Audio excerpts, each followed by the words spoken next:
שלום, אני לי קלונר, ונראה לי איבדתי לפחות המון מחכים.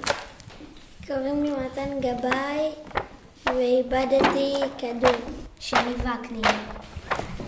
אני פעם איבדתי את כפתור המכנס העדין שלי, אבל בגלל שהביאו עוד אחד, הוא חזר אליי. קוראים לי אוהד אדרי, ואני איבדתי עפרונות. קוראים לי ארז רומלו, ואני מדבר דרך הבקבוק שעדיין לא איבדתי למזלי, כי איבדתי כבר הרבה מאוד בקבוקים. קוראים לי ארין כהן, ואני איבדתי סרגל אומה. כל השנים שאני בבית ספר אני מאבד עפרונות. לכן החלטתי להקים את עיפרוניה ביבשת קלמריה.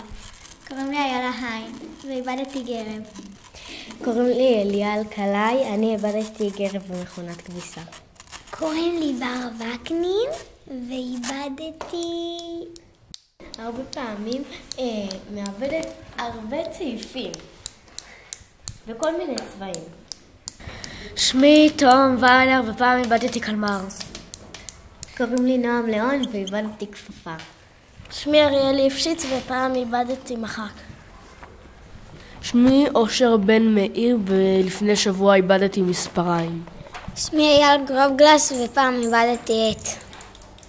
פעם שאיבדתי את המחקים שלי, שהייתי בת 4 כבר, חשבתי, ראיתי אותם כאילו נופלים מתחת לשולחן, למתחת הרצפה, לארץ בשם קלמריה, שבתוכה יש עיר בשם החקיה, ליד עפרוניה ודבקיה.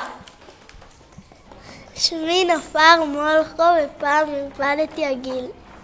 אני איבדתי לאח שלי את הפטיש צעצוע שלו, ואז הוא ממש התעצבן עליי והרביץ לי עם פטיש השני,